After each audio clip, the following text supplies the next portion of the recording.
السلام علیکم ورحمۃ اللہ وبرکاتہ۔ برکتوں اور رحمتوں سے بھرا ماہ صیام عنقریب ہمارے بیچ جلوہ وار ہونے والا ہے، یعنی رمضان المبارک کی آمد ہے۔ اس ماہ میں ہمیں روزے بھی رکھنا ہے، نمازیں بھی پڑھنا ہے، صدقات بھی ادا کرنا ہے، زکاتیں بھی ادا کرنا ہے، اور انشاءاللہ العزیز تراویح بھی پڑھنا ہے۔ تراویح کے تعلق سے بعض حضرات کا حکم تھا کہ چونکہ اس بار بہت سارے لوگوں کو گھر پر تراویح پڑھنا ہے تو تراویح سے متعلق کچھ مختصر بیان کر دیا جائے۔ تو میں عرض کرتا ہوں، تراویح پڑھنا سنت مؤکدہ ہے، اور یہ سنت مؤکدہ مرد اور عورت دونوں کے لیے ہے، یعنی نہ عورت کو چھوڑنا جائز ہے نہ مرد کو چھوڑنا جائز ہے۔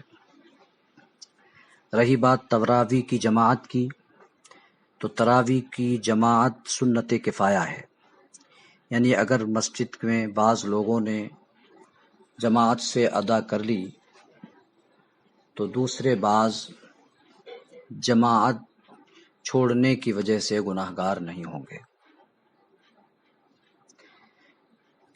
تراویح 20 رکعت سنت ہے، اور اس کو 2 رکعات کر کے پڑھنا ہے، یعنی 2 رکعات کی نیت کرنا ہے۔ نیت بھی عرض کیے دیتا ہوں، جب آپ کھڑے ہوں گے تو دل میں ارادہ رکھیں گے، اور بہتر ہے کہ زبان سے بھی کہہ لیں، نیت کی میں نے 2 رکعت نماز سنت تراویح کی واسطے اللہ تبارک و تعالیٰ کے۔ اگر امام کے پیچھے ہیں تو کہیں گے پیچھے سے امام کے، ورنہ یہ لفظ بڑھانے کی ضرورت نہیں۔ منہ میرا طرف کعبہ شریف کو اللہ اکبر کہہ کر آپ اپنے ہاتھوں کو ناف کے نیچے باندھ لیں گے۔ پھر جیسے دوسری نمازوں میں آپ ثنا پڑھتے ہیں سبحانک اللہم و بحمدک، یہاں بھی آپ ثنا پڑھیں گے۔ اس کے بعد اعوذ باللہ بسم اللہ پڑھ کر الحمد شریف پڑھیں گے۔ الحمد شریف کے بعد آپ کو اگر قرآن کریم کی کچھ صورتیں یاد ہیں تو اس میں سے کوئی ایک صورت پڑھیں گے، اور پھر جب دوسری رکعت شروع ہوگی الحمد شریف کے بعد پھر دوسری صورت پڑھ لیں گے۔ اگر قسمت سے آپ کو الم تری کیف سے لے کر قل اعوذ برب الناس تک ساری صورتیں یاد ہیں تو پھر آپ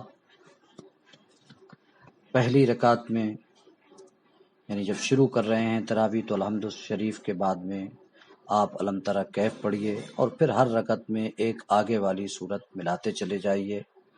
10 رکعات میں آپ قل اعوذ برب الناس تک پڑھ چکے ہوں گے، پھر دوبارہ سے 10 آپ الم تری سے شروع کریے اور قل اعوذ برب الناس تک ختم کر دیجئے۔ اس طریقے سے یہ 20 رکعت آپ کی نماز مکمل ہو جائے گی۔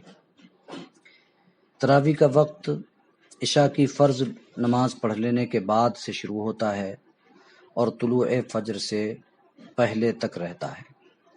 جب آپ 2 کر کے 4 رکعت نماز پڑھ لیا کریں تو بہتر ہے کہ اس کے بعد کچھ ذکر کریں۔ تسبیح تراویح اگر آپ کو یاد ہے سبحان الملک القدوس تو وہ پڑھیں، بلکہ اور زیادہ بہتر یہ ہے کہ جتنی دیر میں 4 رکعت نماز آپ نے پڑھی تھی اتنی ہی دیر بیٹھ کر ذکر و اذکار اور استغفار میں مصروف رہیں، درود پاک پڑھتے رہیں، ورنہ جتنی دیر اللہ تبارک و تعالیٰ توفیق دے اتنی دیر پڑھیں۔ بعض حضرات یہ کرتے ہیں کہ تراویح کی نماز بیٹھ کر پڑھ لیتے ہیں، ایسا نہیں چاہیے۔ بلا عذر تراویح کی نماز بیٹھ کر پڑھنا مکروہ ہے۔ ہاں عذر ہے کہ اگر آپ کھڑے نہیں ہو پاتے تو اسلام نے اجازت دی ہے کہ آپ بیٹھ کر بھی پڑھ سکتے ہیں۔ اگر خیر سے کسی گھر میں حافظ موجود ہے تو وہ حافظ صاحب تراویح کے احکام جانتے ہی ہوں گے، وہ اپنے ماں باپ کو لے کر، بھائی بہنوں کو لے کر جماعت قائم کر سکتے ہیں، لیکن بھیڑ ہرگز نہ لگائیں، پڑوس والوں کو ہرگز نہ بلائیں، کیونکہ ابھی حالات کے اعتبار سے مناسب نہیں ہے، بھیڑ لگانا قانوناً جرم ہے، صرف اپنے گھر کے لوگ نماز ادا کر سکتے ہیں۔ حافظ نہیں ہے لیکن کسی گھر میں کوئی ایسا شخص موجود ہے جو لائق امامت ہے، یعنی فاسق مولن نہیں ہے، قرآن پاک کو بھی صحیح طریقے سے پڑھ لیتا ہے، تو وہی چاہے سورہ تراویح سے یا جو صورتیں قرآن پاک کی ان کو یاد ہیں اسی کے ذریعے وہ تراویح کی جماعت کرا دیں اور باقی لوگ گھر میں جماعت کے ساتھ نماز پڑھ لیں۔ اور اگر ایسا کوئی نہیں ہے تو جو میں نے عرض کیا تنہا پڑھنے کا طریقہ، اس طریقے پر نماز کو ادا کر لیا جائے۔ اور کوئی شخص ایسا ہے کہ جس کو الحمد شریف کے علاوہ صرف قل هو اللہ شریف ہی یاد ہے یا کوئی ایک سورت ہی یاد ہے، تو پھر وہ ہر رکعت میں اسی کی تلاوت کر لے، اسی کی تکرار کر لے، یعنی بار بار اسی سورت کو پڑھتا رہے۔ اللہ تبارک و تعالی قبول کرنے والا ہے اور اسی سے وہ 20 رکعت نماز تراویح مکمل کر لے۔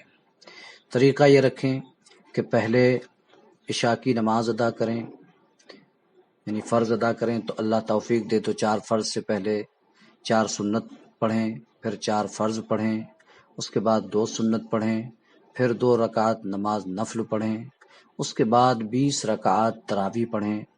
جب تراویح سے فارغ ہو جائیں تو 3 رکعت وتر پڑھیں اور اس کے بعد 2 رکعت نماز نفل پڑھیں۔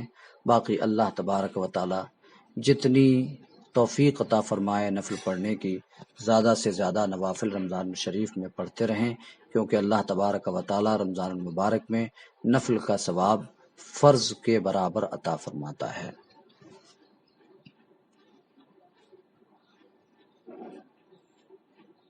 السلام علیکم۔